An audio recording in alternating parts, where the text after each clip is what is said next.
سے خبر شام کرتے ہیں زور نیوز سیٹلائٹ بیورو چیف حبلی مہر۔ درگاہ حاجی لطیف شاہ پر مجلس اعزا اور عزاداری گزشتہ کئی دہائیوں سے جاری ہے۔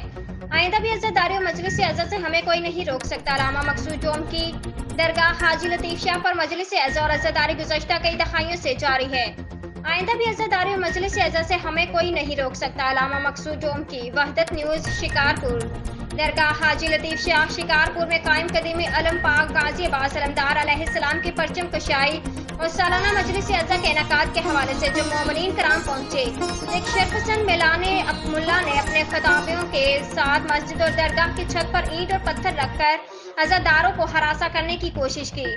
ضلع انتظامیہ کی کوشش کے باوجود جب شرپسند عناصر نے مجلس عزاداری میں رکاوٹ ڈالی تو وحدت ہاؤس شکارپور سے سینکڑوں مومنین کا قافلہ مجلس وحدت مسلمین پاکستان کے مرکزی سیکرٹری تنظیم علامہ مقصود علی ڈوم کی اور ضلعی صدر MWM برادر اصغر علی سیٹھار کی قیادت میں درگاہ حاجی لطیف شاہ پہنچا، جہاں پر علامہ مقصود علی ڈومکی نے مجلس اعزا سے خطاب کیا اور برادر سنگھار علی وارث نے نوحہ خوانی کی۔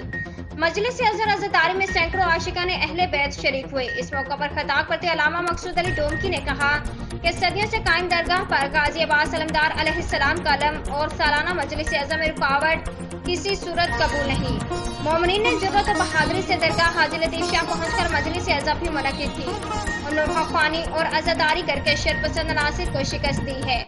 درگاہ پر مجلس اعزا اور عزاداری گزشتہ کئی دہائیوں سے جاری ہے۔ آئندہ بھی درگاہ حاجی لطیف شاہ پر عزاداری اور مجلس اعزا سے ہمیں کوئی روک نہیں سکتا۔